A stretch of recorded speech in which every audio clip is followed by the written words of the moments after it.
Pagi anak-anakku, Assalamualaikum warahmatullahi wabarakatuh. Ketemu lagi dengan Bu Rina. Hari ini kita lanjutkan pelajaran sebelumnya atau minggu lalu. Hari ini Bu Rina akan menyimpulkan apa yang sudah ditugaskan sama Bu Rina minggu lalu. Masih ingat tugasnya apa? Kita akan membahas tentang konsep pertumbuhan dan perkembangan. Kita lihat untuk kesimpulan dari konsep pertumbuhan dan perkembangan. Pada prinsipnya, makhluk hidup mengalami pertumbuhan dan perkembangan. Tumbuh menjadi besar dan berkembang menjadi lebih baik. Nah, bagaimana pertumbuhan dan perkembangan secara konseptual akan Bu Rina jelaskan hari ini. Pertama, konsep pertumbuhan, Anda bisa lihat definisi pertumbuhan. Pertumbuhan adalah pertambahan volume atau massa sel. Jadi konsepnya bertambah volume atau massa sel. Kemudian yang kedua, bersifat irreversible atau tidak dapat balik. Artinya kalau sel sudah mengalami pertumbuhan, tidak akan dapat kembali seperti semula. Contoh apabila berat badan seseorang. Pada saat dilahirkan, berat badan seseorang 2,5 kilogram. Maka seiring berjalannya waktu, perkembangan setahun kemudian menjadi 5 kilogram. 17 tahun kemudian seperti Anda menjadi 60 kilogram. Jadi besarnya muatan massa pertumbuhan tidak bisa kembali lagi seperti semula.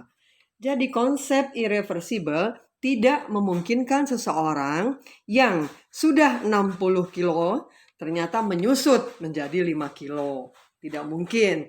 Tapi kemungkinan perubahan tinggi berat badan itu akan selalu berjalan seiring pertambahan usia. Yang ketiga, dapat diukur karena sifatnya jumlah, maka dia dapat diukur atau kuantitatif. Jadi naik dari 5 kg jadi 10 kg, jadi 15 kg dan seterusnya. Jadi ada ukurnya. Demikian juga pertambahan tinggi badan. Dari 50 cm menjadi 1 meter, menjadi 1,5 meter, menjadi 1,70. Ini adalah pertambahan tinggi badan yang biasa kalian jumpai dalam pertumbuhan. Konsep yang ketiga, alat ukur. Karena dia bisa diukur, kuantitatif, maka bisa ada pada hewan dan tumbuhan kita kenal dengan istilah timbangan dan meteran. Sementara pada tumbuhan ada istilah auxanometer.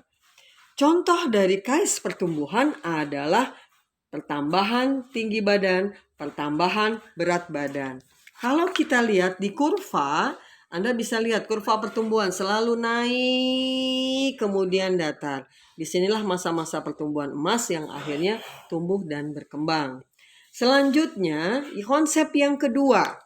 Konsep yang kedua adalah perkembangan. Seiring dengan pertumbuhan, maka ada perkembangan. Perkembangan adalah konsepnya terspesialisasinya sel-sel menjadi struktur yang memiliki fungsi tertentu. Secara eksplisit, intinya proses menuju kedewasaan. Kedewasaan seseorang ini tidak bisa diukur karena sifatnya kualitatif. Seperti Anda menjadikan contoh kedewasaan. Dewasa seseorang dengan dewasa seseorang yang lain akan sangat berbeda. Tergantung bagaimana tingkat pemahamannya. Contoh lain yang bisa kalian lihat adalah misalnya buah apel. Buah apel, kematangan buah pada satu buah apel akan berbeda konsepnya menurut satu orang ke orang yang lain. Menurut seseorang, buah warnanya merah, apel sudah matang. Tapi ada beberapa orang yang menyatakan buah warnanya merah, kalau dipegang lunak atau kalau dirasakan manis, maka baru dikatakan matang. Jadi konsep perubahannya ada di dalam dua masing-masing. Jadi konsep dari perkembangan adalah sifatnya kualitatif, berbeda masing-masing orang, tidak dapat diukur. Yang kedua, bahwa konsepnya tidak, kalau tadi irreversible, maka ini reversible. Kemungkinan bisa kembali lagi apabila Anda melihat konsep perkembangan pada umur seseorang yang berbeda. Anak 5 tahun memiliki kecenderungan dengan karakteristik tertentu. Anda balik lagi ke beberapa usia orang tua, misalnya di atas 50 tahun, maka kadang-kadang konsepnya akan kembali lagi seperti anak usia di bawah 5 tahun. Jadi itu tergantung dari masing-masing perkembangannya. Jadi yang tidak bisa dipisahkan di sini adalah pertumbuhan dan perkembangan selalu sejalan dan seiring. Anak dengan usia 5 tahun, pertumbuhan badannya 5 tahun, maka perkembangannya dengan usia 5 tahun. Anak dengan usia 17 tahun, perkembangannya 17 tahun, konsepnya juga mengalami pertumbuhan perkembangan seumuran, sesuai usianya.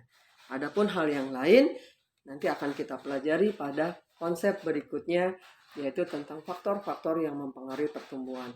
Tapi prinsipnya, pertumbuhan dan perkembangan selalu berjalan seiring sejalan.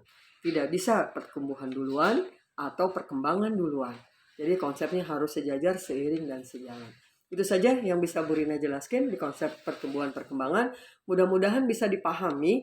Untuk selanjutnya kita masuk ke materi berikutnya yang terkait dengan faktor-faktor yang mempengaruhi pertumbuhan. Terima kasih. Wassalamualaikum warahmatullahi wabarakatuh.